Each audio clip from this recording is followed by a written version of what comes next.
Chet Hanks is. Washington and is now Minister continue. of State for Foreign Affairs. He joins us from Riyadh. Accusation that the kingdom's influence in the recent decision to cut oil production, pushing prices higher, at least in the short term, is siding with Russia. What's your response to that? Wow, these captions are fucking fire, dude. Look at this shit.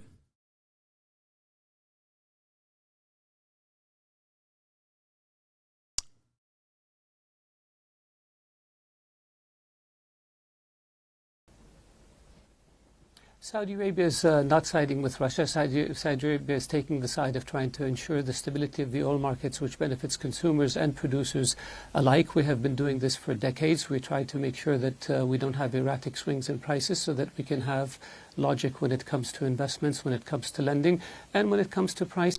That's just called the free market, baby. What do you mean?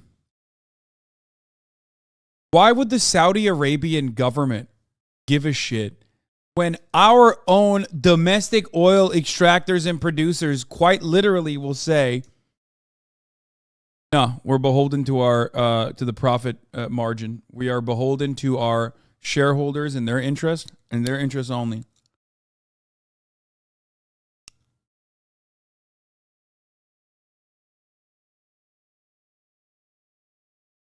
Not gonna lie, Saudi Arabia is giving off bad vibes. Sweaty, you are fucking correct, okay? They are not doing big slay.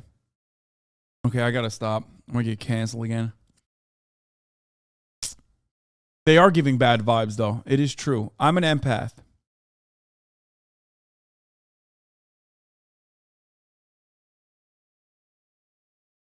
You can wear this, bro. True. Special cloth alert. Wait, is this Black Israelite headgear?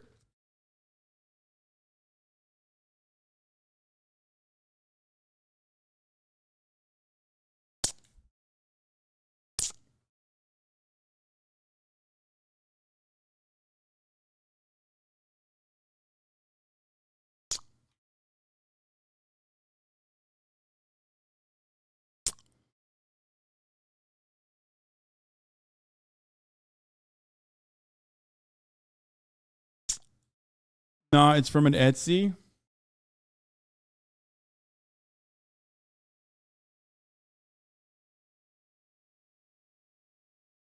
Anyway, let's continue with the Saudi Arabian prices.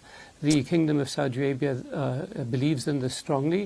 The decision to reduce the quotas was taken unanimously by 22 countries, and the markets have responded very positively to this. The price of oil has actually come down since last week, not gone up.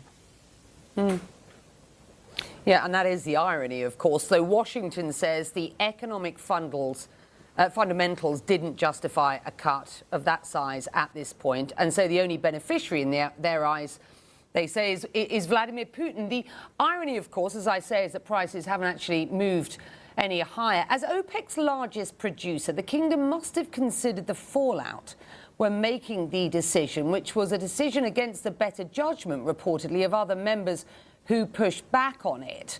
How concerned are you by these threats by President Biden of consequences for the kingdom's actions? Well, if you allow me, Becky, the other point I would like to make is that Saudi Arabia has supported the UN resolution with regards to the, after the crisis began between Russia and Ukraine. Saudi Arabia opposes the acquisition of territory by force. Saudi Arabia has had open lines of communications with both Ukraine and Russia, and we have been able to use those open lines of communications to work out an agreement on the exchange of prisoners of war. This would not have happened had we been viewed as taking sides between one side and the other. Saudi Arabia provides humanitarian assistance to Ukraine and continues to do so. And yeah. I mean, it's just business. He's basically stating it. He don't give a fuck about what Russia is doing. He don't give a fuck about what Ukraine is doing. He don't give a fuck about what America is doing. It's just business, baby. They're going to make money. Nothing personal, kid. We're looking for ways to try to bring the two sides to the negotiating table to find a resolution, a negotiated resolution out of this issue. We don't believe that escalation is beneficial to Europe or beneficial to the world, frankly.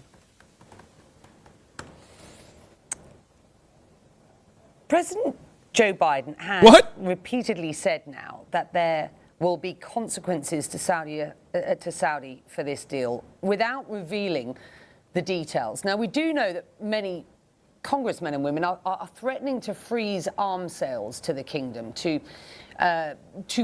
One more fun fact about Saudi Arabia. Fun fact number one, Saudi Arabia is currently going on an unjustifiable human rights violation by creating a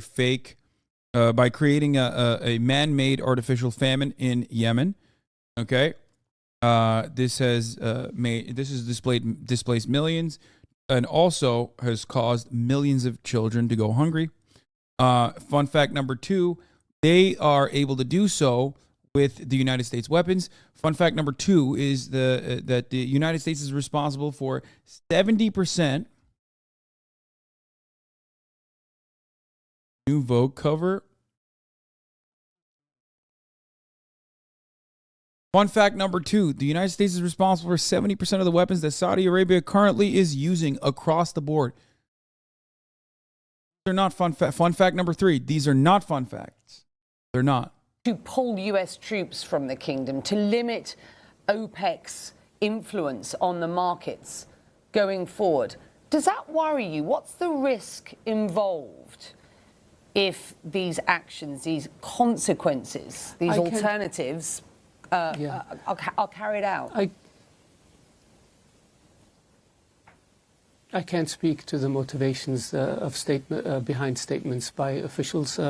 What I can tell you is that the sale of defensive weapons to Saudi Arabia serves the interest of the US and serves the interest of Saudi Arabia and serves the interest of security and stability in the Middle East. The presence of American forces in the Middle East has been here for many, many decades. They are here to protect the stability and security of the Middle East and the stability and security of the United States. The Kingdom of Saudi Arabia and the US have had a very strong relationship for 8 decades. They have been very close partners in fighting extremism and terrorism and maintaining stability and security Fun fact number three, I forgot. Fun fact number three was that these are not fun facts. Fun fact number four, Saudi Arabia, 17 out of the 19 terrorists that did 9/11 were Saudi nationals. Fun fact number five, the Kingdom of Saudi Arabia and the royal family directly played a role in funding said Saudi nationals. Fun fact number six, Saudi Arabia once threatened Canada when the Canadian Prime Minister said that they would stop giving weapons or stop abiding by the weapons deal that they had with Saudi Arabia by saying, we will do a 9/11 on you too, when they famously flew a 747 into the, the fucking needle thing that they have in Canada. Or no, the CN Tower, sorry.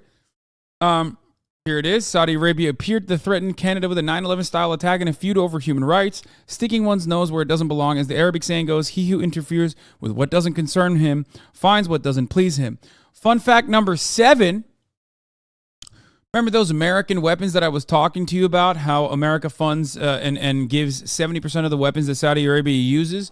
Fun fact number 7 is that some of those weapons have ended up in the hands of, drum roll please, none other than Al-Qaeda. That's right. Oh, well, ISIS too, obviously.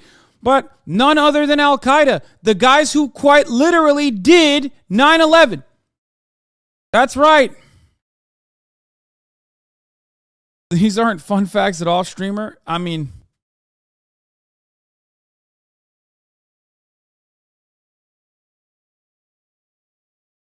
there you go.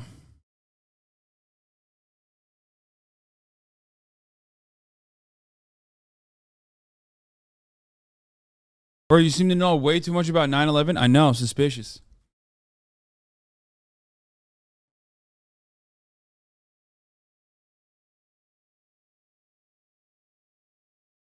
Let's continue. Defending the region and have been very close allies in terms of economic and trade and investment. And we hope that this relationship, and look forward to this relationship continuing for the next 8 decades. The problem is that there are those now, Saudi's critics in Washington, who say that Saudi Arabia is weaponizing oil. US senators from both sides of the aisle are expressing increased frustration with the kingdom. I spoke to one Democratic senator, a member of the Foreign Relations Committee, Chris Murphy, last hour. So have a listen to what he told me. The Saudis can't separate the economics of oil from the politics of oil. They can't do that because it is the economics of oil, it is the revenue from that oil that is allowing the Russians to perpetuate a campaign that is killing thousands of civilians inside of Ukraine. It is the revenue from that oil that has allowed for the Saudis to perpetuate a campaign inside Yemen that has killed thousands of civilians. So, you know, I understand the Saudis want to say, hey, we make all of our decisions with respect to oil independent of the political consequences, but they know that's not true. They know that there is a linkage between the economics of oil and the politics of oil. And they also know that the United States has been an ally for decades with the Saudis because we wanted to make sure that we had the ability to get oil from the Middle East to the United States to power our economy. So we're a security partner with the Saudis in large part because we want to make sure that we protect the oil that is important to our economy. So you just can't separate the economics of oil from the politics of oil. You can't. And this is a congressman, by the way, who has said that the US should now cut ties with Saudi Arabia. Your response, sir? With all due respect, I believe the assumptions upon which the statements were made are not correct. Saudi Arabia does not politicize oil. We don't see oil as a weapon. We see oil as a commodity. That's crazy, dude. I mean, come on. I like, of course you do. What? Why wouldn't you?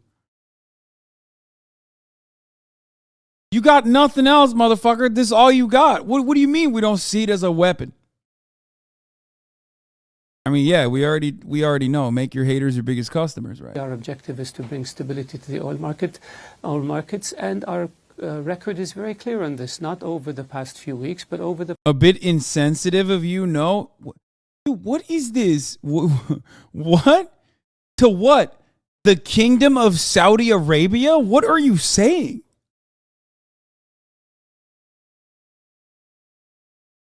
That's so weird when motherfuckers say this. What?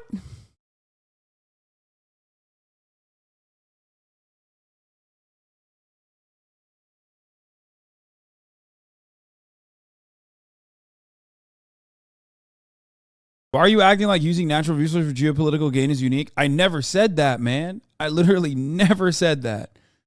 As a matter of fact, I said exactly what you are implying, which is, of course they do that. That's all they got. That's what everybody does. The only thing that's unique about Saudi Arabia is that they have been able to consolidate all of that extraction of natural resources because they are a fucking theocratic monarchy. Countries, newsflash, that have nationalized their extraction industries or have a straight up fucking monarchy are better positioned to make these kinds of moves. Unlike the United States of America, that quite literally has to suck every fucking oil executive cocks before they make any sort of move in the market.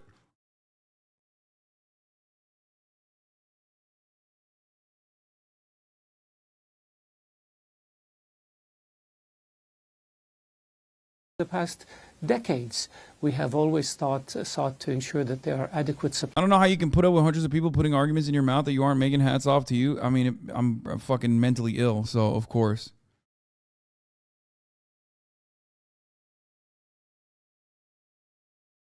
That's why.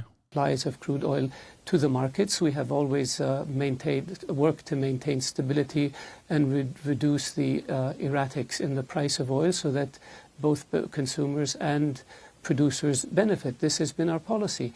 Now, if anyone wants to speculate and read something else into it that is not correct, I can't really do much about it. But what I can tell you is we have a track record. The track record has been around for decades, and our track record has been clear.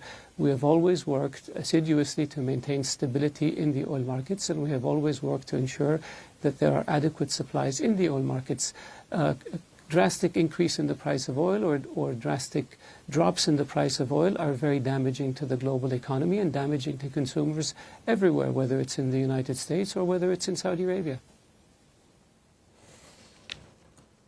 What will will the kingdom's response be should some of the actions that these congressmen and women, those on the Hill are looking to effect? There is clearly a school of thought that says, this relationship is broken, and that is from Washington's perspective. Is that your perspective at this point? And should some of these threats come good on breaking the relationship, what would the kingdom's response be? I don't believe this relationship is broken. Very far from it. This relationship is very robust. We have almost 80,000 Americans living and working in Saudi Arabia. We have a very strong trade and investment relationship. We work very closely with regard. Bro, we will never move away from our reliance on fossil fuels. Oh my fucking Lord, dude. We will just never. I mean, look at this situation. Like, you got homies being like, America, I know you support us in our genocide in Yemen, okay? But maybe you should do a little bit more. And it doesn't matter, actually. You can't say anything because we got the oil, bitch. Like, I don't know. We just, nothing we can do about it. I mean, we won't move away from reliance if everyone keeps begging Saudis to extract more, keep it in the ground, cut it to zero today.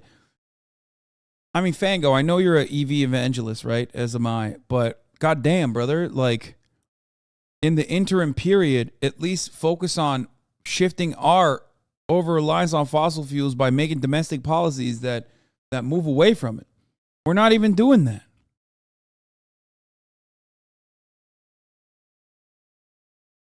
Regards to ensuring our common interests, whether it's to bring peace to Yemen, whether it's to bring peace between Israelis and Arabs, whether it's to stabilize Afghanistan, whether it's to reintegrate Iraq into the Arab fold, whether it's to bring stability to the Horn of Africa, stability and peace in Libya, in the G5 countries of the Sahel, whether it's to fight extremism and terrorism. Those interests are permanent, and those interests are tremendously important to both countries and to the security and stability not only of the region but the world. And so that it is incumbent upon both countries to work together in order to realize the objectives that they both have, which occur to the benefit of both people and both countries. Now, I can't, unfortunately, when you're in the election season, what some people call the funny season, a lot of things are said and a lot of things are done that may not make sense at another period of time. And I hope that this is what we're dealing with here. However, when it comes to the relationship between the two countries, it's fundamental, it's very strong, and it's fundamental and strong because the interests of the two countries require that they work very closely together in order to overcome the many challenges that they face. I want to get back to this decision and just press you a bit on the timing of this OPEC Plus decision. We've considered the fallout in Washington during this interview. Multiple reports citing officials briefed on discussions say that other OPEC Plus members, not least the UAE and Iraq, were pushing back on the cut. They didn't want to see the size of the cut, nor did they want to see this production cut happen when it did. They questioned the timing of that cut. On hindsight, and given the fallout that the kingdom is seeing reputationally on the Hill in Washington at present, and these questions about the relationship going forward between Saudi Arabia and the US, on reflection, might the Saudis have acted differently? Well, we have what happens in discussions before decisions are made is something that really I was not privy to because I wasn't during the talks. But what I can tell you is what counts as the bottom line. Every member of OPEC and OPEC Plus countries supported this decision, so that's what we go by. With regard to speculation or statements to the contrary, I don't subscribe to those because I believe that the bottom line is everybody agreed to it, so it was a unanimous decision. So that's one. They're a cartel. They operate as one. That's the entire fucking underlying reason why they have so much power. This is how it is. It is what it is. This is how it goes. Like, that's, that's how this works, right?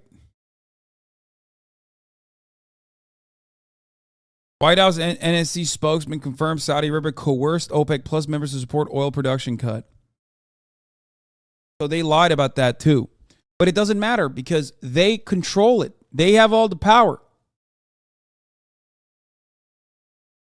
Well, not entirely and single-handedly, but they have an overwhelming amount of power. Like, what the fuck? Okay, listen. You got Saudi Arabia. What the fuck is like Libya, Indonesia, and Algeria going to say? Or the Ecuador, Gabon, Angola, Equatorial Guinea, Congo, some of which are members that joined later or left and then came back to join.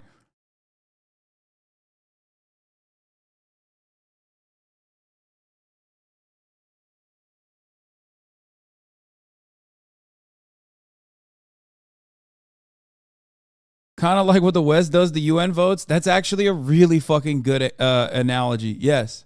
To be fair, Indonesia is a large country. I mean, it doesn't matter. We're talking about extraction capabilities.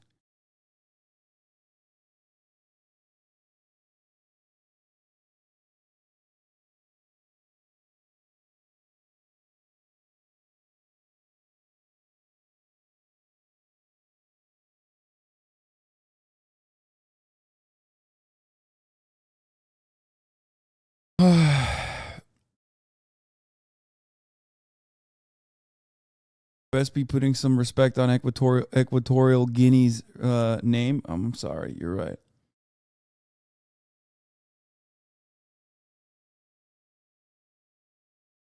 If anything,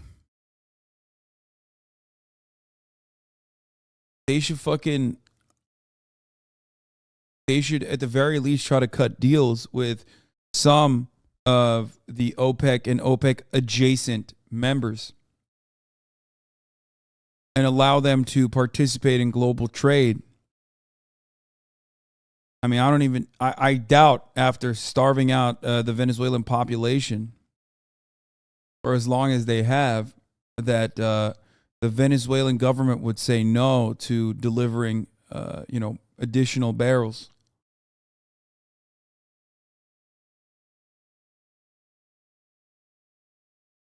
Ultimately, though, I don't know. The West has been trying to divide and conquer OPEC Plus for decades. Yeah, but I mean, ultimately, this is their bread and butter. So, of course, they have every interest to maintain solidarity as oil-producing nations.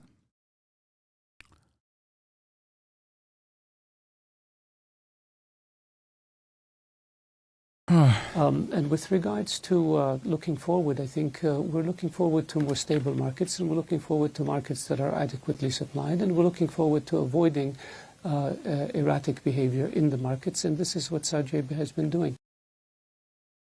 Yeah. A great fucking job, I'll tell you what.